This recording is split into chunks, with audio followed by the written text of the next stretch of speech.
Você pode? Então fique em casa e escute Papo Delas, podcast. Papo Delas, podcast sobre isso.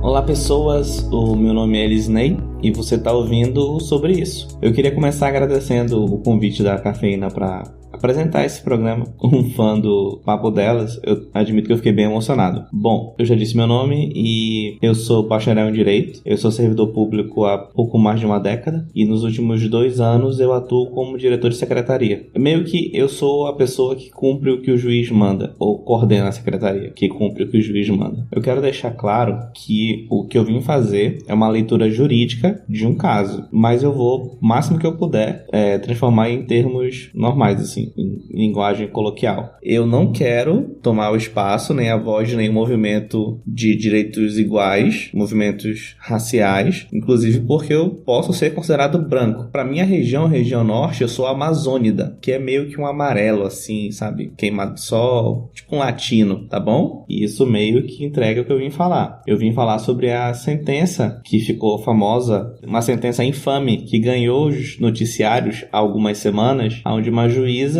dizia que, em razão da raça, seguramente o réu era membro de um grupo criminoso. Vamos lá. É bem incômodo ler esse tipo de coisa, mas infelizmente é mais comum do que acaba sendo noticiado. Não exatamente dessa forma. Não são tantos juízes que se sentem confortáveis para colocar numa sentença um racismo tão escancarado, mas você pode encontrar coisas menores como em razão da vizinhança em que o réu reside, ou seja, se você morar num bairro pobre, você se torna automaticamente criminoso? Isso não é verdade. E outras coisas menores. Suspeito agia de maneira estranha. O que é agir de maneira estranha? Sabe, tem um manual que passam para a polícia sobre o que uma pessoa age normal, uma pessoa age de maneira estranha. Convenhamos, eu durante certa época da minha vida, minha infância, eu andava sem balançar os braços. Eu não tinha muito equilíbrio. E aí, com a educação física, que eu entendi qual é o lance de, sabe, move uma perna, move o braço oposto. E eu acho que isso é meio estranho. Enfim, coordenação motora também, né? Nenhum policial nunca me abordou por isso. Acontece, gente, o juiz, assim como o político, as pessoas com poder na administração pública, ela não vem de um outro planeta e começa a mandar na gente. É uma pessoa do meio, muitas vezes de castas, muitas vezes alios à realidade, mas ainda são, né, pessoas do nosso meio. E, infelizmente, no Brasil, o racismo não é combatido há tanto tempo assim. Como eu nasci em 87, eu consigo dizer que eu sou mais velho que a Constituição. Então, eu consigo dizer que eu sou mais velho que muitos direitos sociais. Provavelmente, vocês aí da audiência também. Qualquer pessoa que nasceu antes de 2002 é mais velha que inúmeros direitos civis, porque foi quando o atual Código Civil foi promulgado. A gente tinha um anterior e, enfim, era muito bizarro, muito absurdo. Em diversas situações, as mulheres não tinham direito. E ainda hoje nós estamos lutando por direitos, né? Sem querer fugir muito da pauta racial. Antes da Constituição de 88, não tinha exatamente uma legislação que colocava como crime o racismo. Havia um projeto de 83, havia uma lei de 51 que tratava como contravenção penal. A contravenção no Brasil é muito chamado de crime anão. São crimes mais leves, como arremesso. Sabe quando você tá na parada de ônibus e o maluco passa chutado no carro e joga água em você? Aquilo é uma contravenção. São coisas leves. Então, pro Brasil, em 1951, racismo era uma coisa leve. E dava tanto trabalho você denunciar e conseguir provar o racismo que realmente o número de denúncias oficiais e registradas não é tão volumoso. Não quer dizer que não havia racismo, quer dizer que a gente não investigava, punia devidamente. Até 88. Quer dizer, a Constituição criou os direitos. Mas você não tem um botão assim, racismo,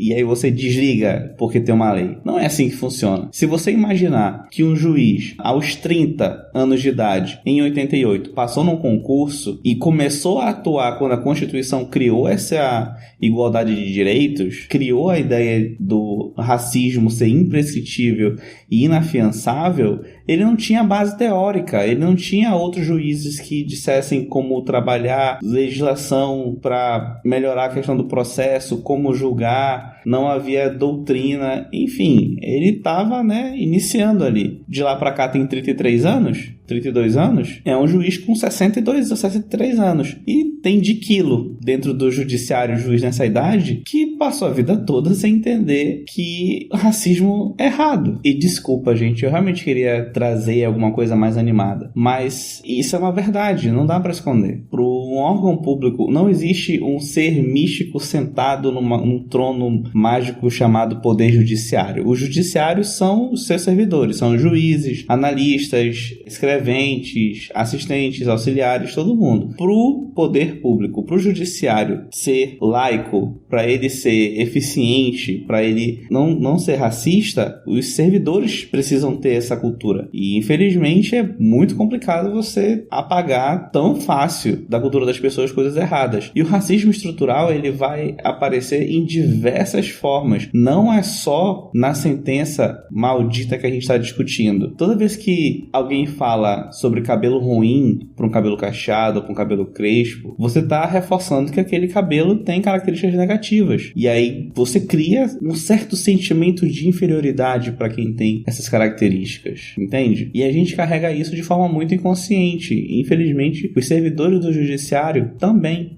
A Defensoria Pública de Santa Catarina diz que vai fazer uma força-tarefa para revisar as sentenças dessa juíza dos últimos 12 meses, porque assim, talvez ela tenha se sentido confortável para falar esse absurdo nessa, mas ela tenha praticado racismo de forma indireta em todas as outras. Só que não dá para analisar tudo que essa mulher produziu durante todos esses anos. Então eles vão tentar pelo menos no último ano para ver se dá para, meu Deus, essa mulher é uma máquina de preconceito. Ou não, ela pode só ter, de repente, errado uma vez. Foi um erro, muito escroto, para não falar algo muito mais pesado aqui. Ela já tá com processo na corregedoria, no CNJ.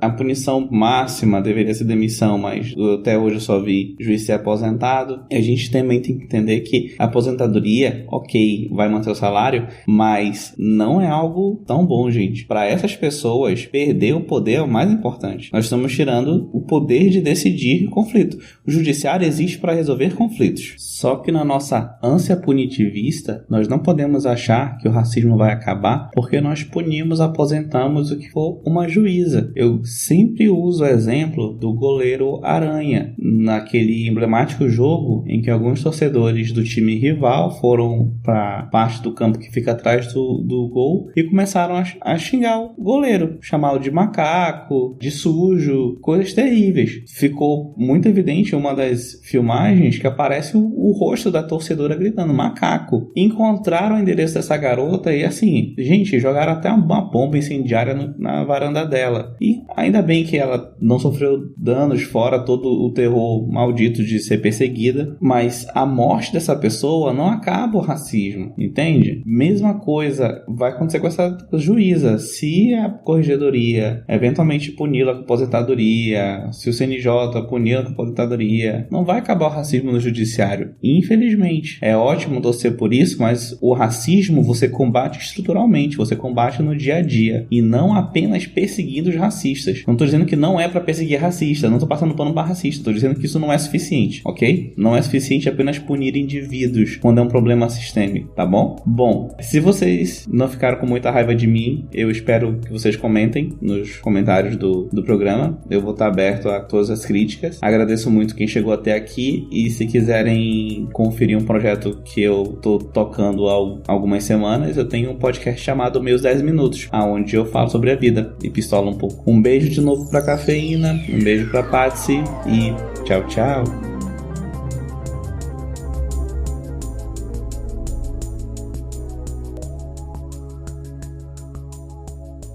Você ouviu Papo Delas, podcast sobre isso.